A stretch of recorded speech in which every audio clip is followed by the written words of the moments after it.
Masih berikutnya ini dari Banten, nekat memotong uang bantuan sosial dalam program Keluarga Harapan atau PKH, guru honorer pendamping sosial di Kecamatan Tiga Raksa, Tangerang ditangkap Kejaksaan Negeri.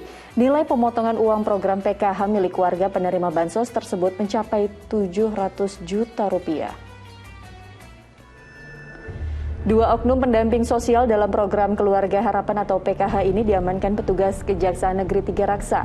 Guru honorer pendamping sosial ini harus mempertanggungjawabkan perbuatannya lantaran diduga menjadi tersangka pemotongan uang bansos PKH milik 700 warga dengan nilai pemotongan mencapai 700 juta rupiah. Agar aksi yang berlangsung sejak 2019 terhindar dari tudingan korupsi, kedua tersangka mengumpulkan kartu ATM milik warga penerima PKH lalu mereka mencairkan uang pemotongannya di bank.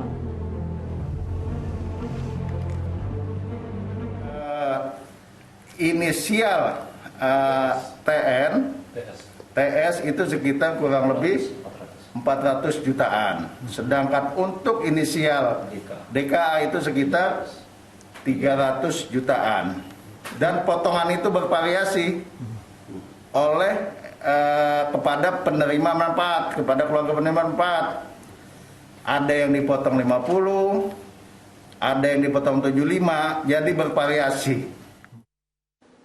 Nauzubillah min zalik. Ini begitu hebatnya setan menggoda manusia hanya karena uang ya Ustaz ya. Ini uang yang sejatinya bukan hak dia, hak orang lain yang justru terdampak malah dipakai untuk kepentingan sendiri. Bagaimana Ustaz Arifin melihat hal ini? Saya memandang, saya kira perlu melihat ayat Al-Quran yang terkait harta ya. Di dalam Al-Quran itu ada ayat yang berbunyi, ya ayyuhan lazina amanu la ta'kulu amwalakum bainakum bil batil.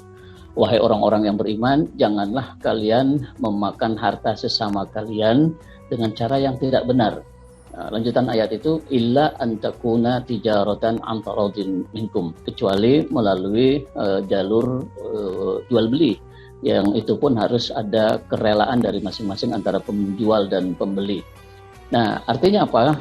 Sebenarnya kita boleh-boleh saja makan harta orang lain, gitu. Melalui sedekah, orang bersedekah kepada kita itu kan harta orang lain yang kemudian ditransfer ke kita, itu kita boleh makan. Atau hasil berdagang, kita berdagang, kita jualan apa, kemudian orang membeli barang kita, keuntungannya itu kita gunakan untuk kepentingan kita, itu halal. Tetapi ketika cara memakan harta dari orang lain itu keluar dari konteks ayat ini, itu tidak dibenarkan, apalagi dalam situasi pandemi, kemudian yang dipotong dananya itu dan dimakan itu adalah orang-orang yang seharusnya menerima bantuan karena terdampak langsung secara ekonomi dari peristiwa atau pandemi yang sekarang ini. Itu termasuk tindakan yang tidak patutlah dilakukan oleh seorang muslim.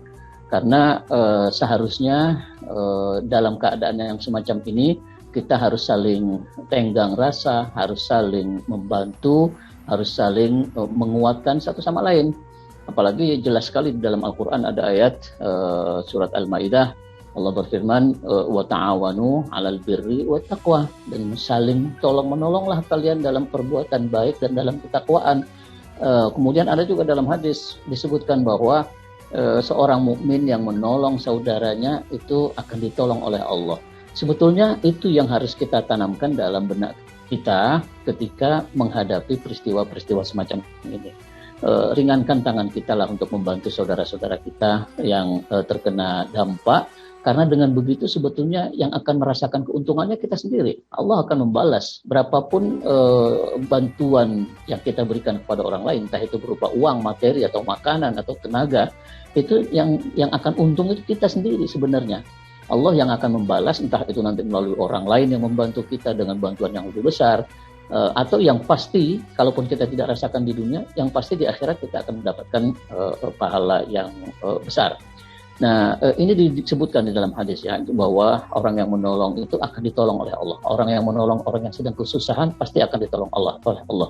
Nah, sebetulnya sekarang ini peristiwa semacam ini menjadi ladang yang amat subur bagi kita untuk berbuat baik. Karena banyak sekali orang yang sedang terdampak banyak sekali anak menjadi yatim gara-gara bapaknya meninggal dunia akibat COVID. Gitu. Nah, karena itu ketika cara berpikir kita balik, justru kita ingin mengambil keuntungan dari keadaan yang sulit semacam itu, maka itu sebetulnya boleh dibilang tidak manusiawi, gitu. Tidak manusiawi.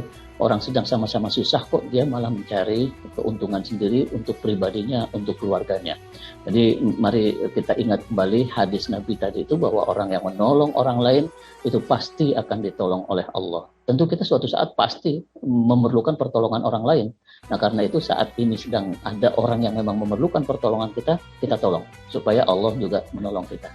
Begitu saya kira Mbak Pratiwi. Masya Allah, betapa uang ini bisa membawa kita pada kejahatan dan juga uang ini bisa membawa kita pada sebuah kebaikan ya Ustaz ya. Kita beralih